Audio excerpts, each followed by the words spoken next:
Terima kasih Datuk Yang di-Pertua.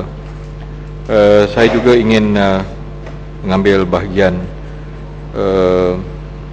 dalam perbahasan rang undang-undang industri kayu ini. Dan setelah mendengar penjelasan daripada pihak Menteri sebentar tadi dan juga perbahasan rakan saya daripada Ledang, ada beberapa persoalan yang ingin saya kemukakan di sini sebagai mendapat suatu kepastian yang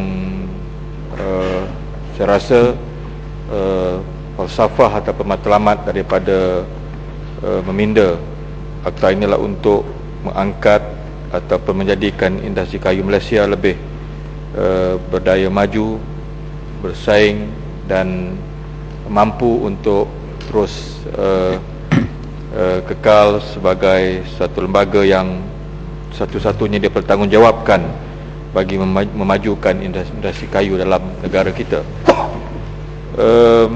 Hari ini, Datuk Yang-di-Pertua, saya rasa negara kita dibanjiri, dan saya rasa kementerian peka dengan isu ini, dengan kebanjiran kayu jati daripada tanah seberang.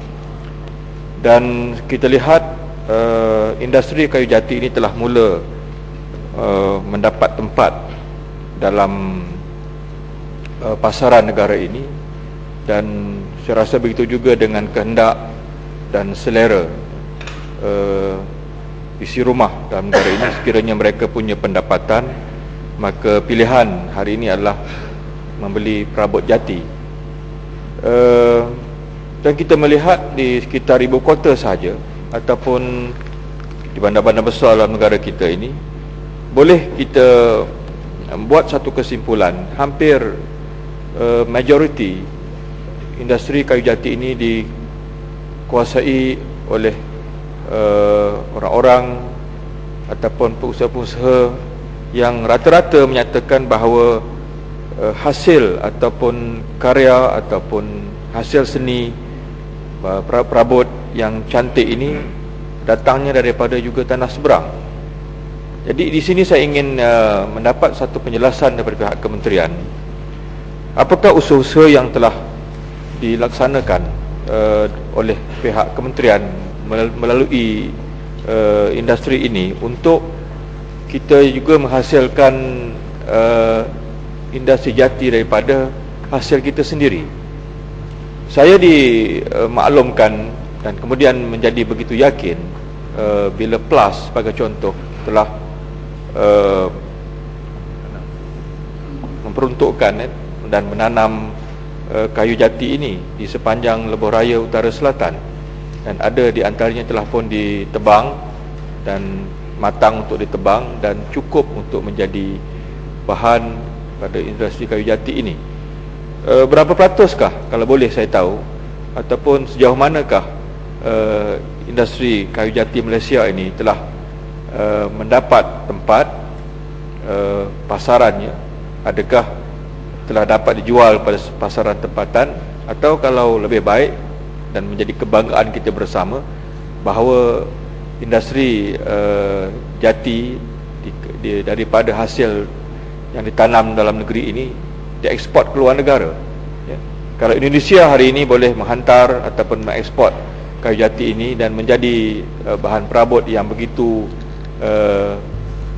luas pasarannya dalam negara kita, maka adakah industri jati daripada kita sendiri telah juga mampu kita ekspor, dan kalau ada, apakah jenamanya?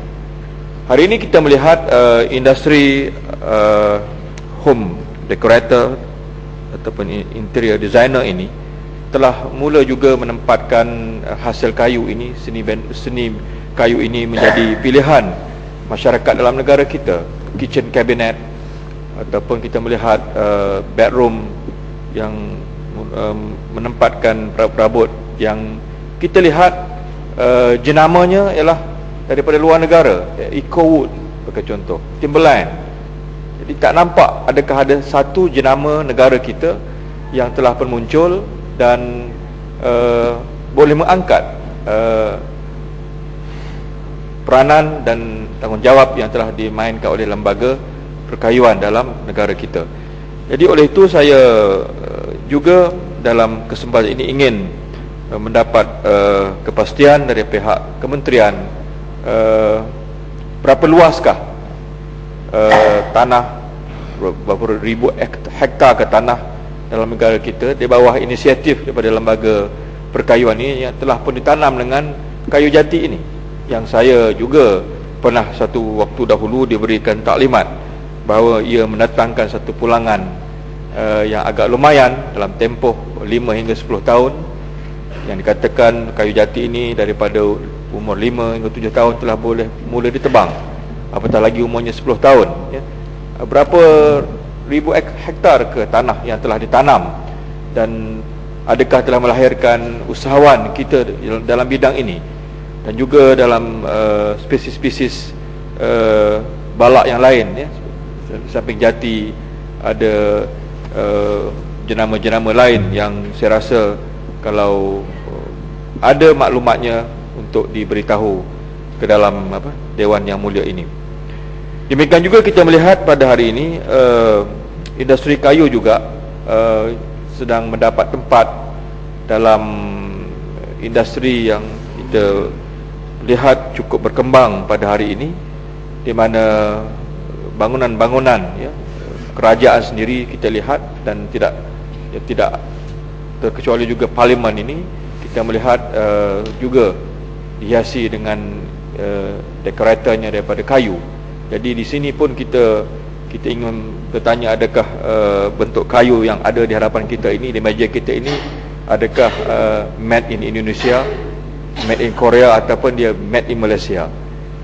Meja cokmar yang begitu cantik itu, dan meja Datuk Yang Pertua, dan juga meja Setiausaha Dewan yang cantik ini, adakah made in Malaysia ataupun diimport daripada luar negara untuk mencantikkan Dewan Yang Mulia ini? Jadi saya rasa kalau jawapannya made in Indonesia ataupun made in Japan atau Korea, saya rasa maknanya kita masih jauh ketinggalan ya dari segi industri kayu ini, dan terpaksa mengimport kayu ataupun hasil seni bina kayu daripada negara lain untuk mencantikkan bangunan-bangunan kita pada hari ini, yang menampakkan bahawa kita tidak dapat lagi mengeluarkan satu jenama yang boleh mengangkat Malaysia di luar negara, seperti Ecowood sebagai contoh, seperti Jati Sari, satu jenama yang benar-benar hebat di Indonesia pada hari ini, yang telah